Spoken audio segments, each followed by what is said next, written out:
Hello Commanders, welcome to another day in Star Trek Fleet Command. Today's video, it's Arcfall. New month, new chances to explore new content and possibly new bugs that we have yet to find yet.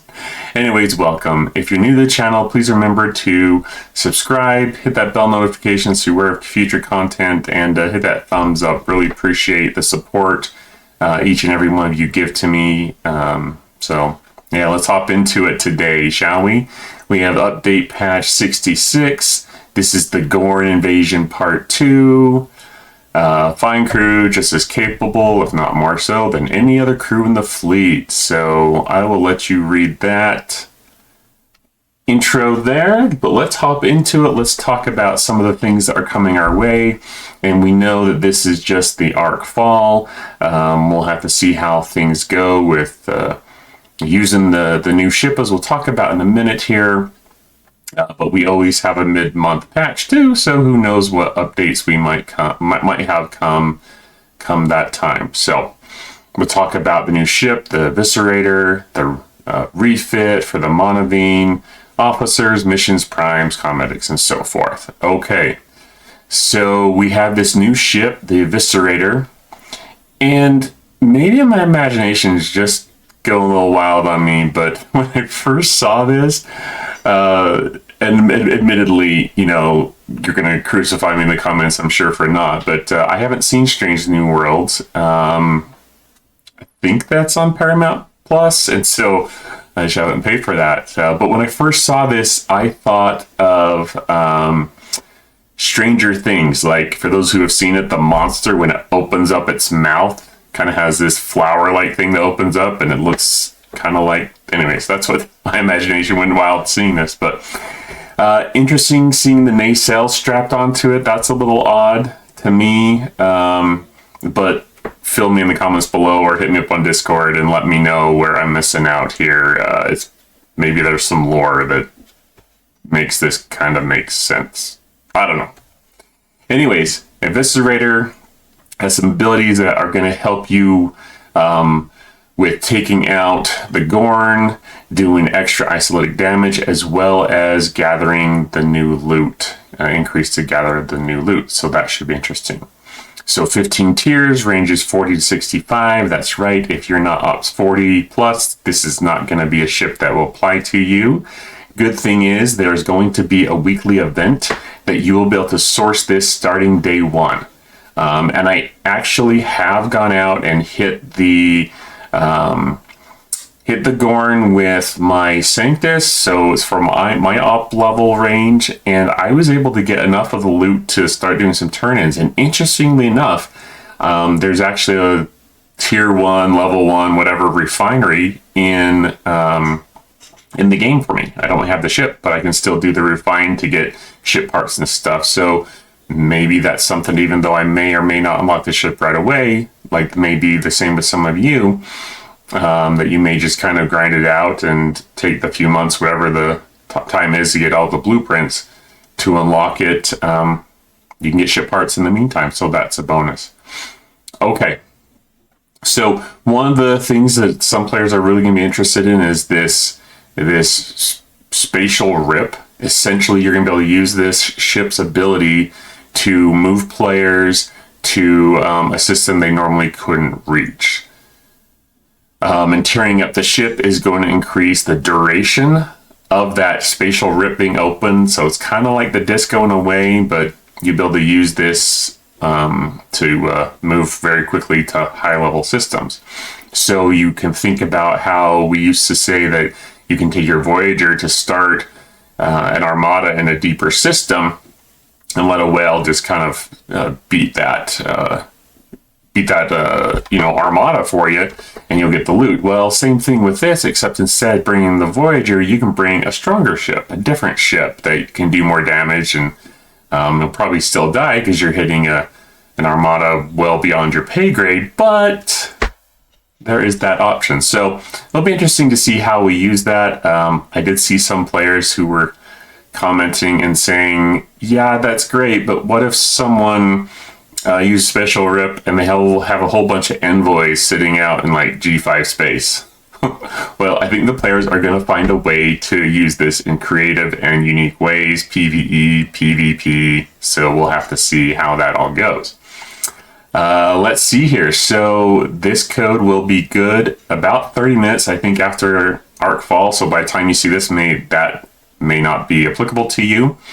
But you'll want to use this Eviscerator code to get 24,000 event store currency. And yes, as we had talked about both on my streams and in some of my videos, we kind of complained as a community about the lack of event store currency last time we had an event store. Now we only have a 2-month arc here, it looks like. And so usually we don't have very good event store currency, but hopefully we'll be able to get some better this time around, better event store currency, because we didn't have much last time. And a quick plug, just a reminder, as I mentioned in my streams, don't forget that I am streaming Thursday nights about 7:30 p.m. Eastern time, and then I'm trying to fit something in Friday night or Saturday sometime as well. So feel free to join that. Still trying to reach affiliate on Twitch, hoping to have a lot of fun there, get to know you all a little bit better. You can tell me how good or bad my crews are, and we can talk strategy and get better together. So anyways, just something to keep in mind. I will put that link in the description below. So like I said right here, it'll be a weekly Gorn technology event. So kind of think about like the Cerritos, where you do the event and you get a certain amount of blueprints each week. Okay, so here's the loop. You start by destroying the Gorn. The Gorn are going to have the regular isomatter that we're used to from last month, but they're also going to drop this Apex isomatter, and that's what you need for the new refinery, for the turn-in, for officer shards and whatnot. It's actually pretty cool, I think, in a way. At least I like it, where yes, they've added sort of a new loop, but they piggybacked it on this old loop that they released last month. So you do the same thing and you get both of these currencies at the same time. So it's already something you're doing. So I think that's a great way for them to structure that. So you get various things, the juice for the for the ship parts. We'll talk about this in a second. It's a new artifact. And it's a simple loop, something we're already doing. So I think that's fantastic. Okay. So the PvP Isolate Defense Artifact Shards, that's this helmet looking thing right here. Once again, correct me with the lore to tell me what that is if you feel the need to do so.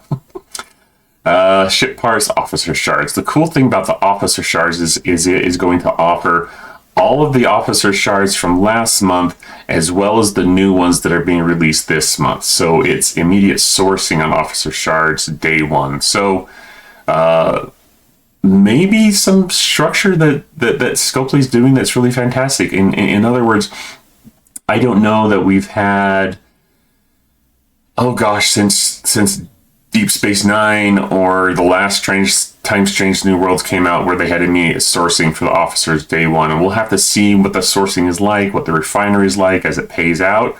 But hopefully it's decent and it's not like Voyager where you get like one a day. You know what I mean? So hopefully it just gets better and better as you cheer the ship and so forth.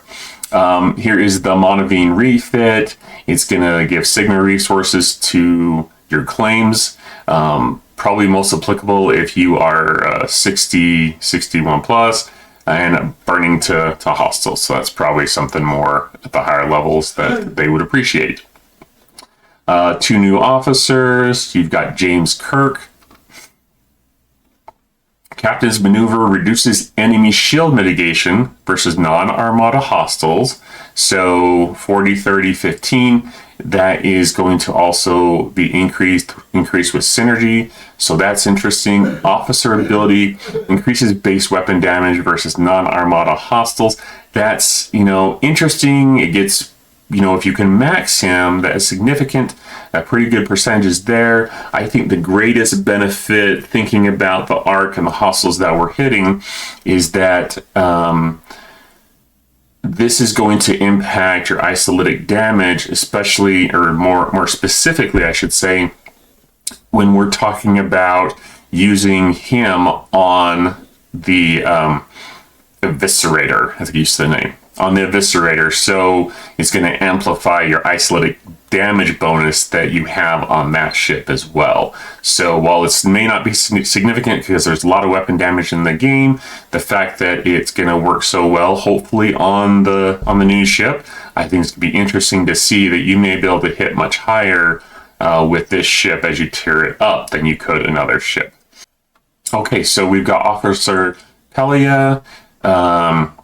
Let's look at her abilities here. No captain's ability, but the officer ability. So on the bridge, reduces isolated damage received from non-armada hostiles. So that's going to reduce the incoming isolated damage. That may be helpful as we notice that isolated damage that we receive from hitting the Gorn could be significant for some players, and it really wasn't. Some players, I should say, didn't have all that much in the way of artifacts. I had one player that really struggled because they just came back to the game, and so after being gone for a while, didn't really have very much. So that was a bit of a struggle. Plus, this below deck is helpful too because we talked about where you could get some isolated defense. There was artifacts. 50 plus had some research in the territory tree, stuff like that, but having her ability to have some isolated damage or defense below deck could be helpful. And then also pairing her, maybe if you have the slots below deck, putting Chapel below deck to increase your isolated damage could be a good pairing when you're hitting the Gorn. So something to consider. There's a set of new missions, so have you look at that. Some people like those, some don't. I personally don't because all there is to do in the game. Plus, there tends to, or has in the past been a number of whales or bigger players that just wipe you out when you're doing missions, and that's no fun. So sometimes I just skip through those, and sometimes there's a few shards or whatnot in the event. So prime wartime.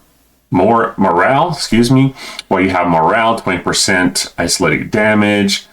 We may see more as we get more than just morale. Maybe we get a prime burning, prime hull breach, stuff like that. Okay, prime temporal disruptors to increase these by 300%. So if that's something you're working on, that can help you with those artifacts.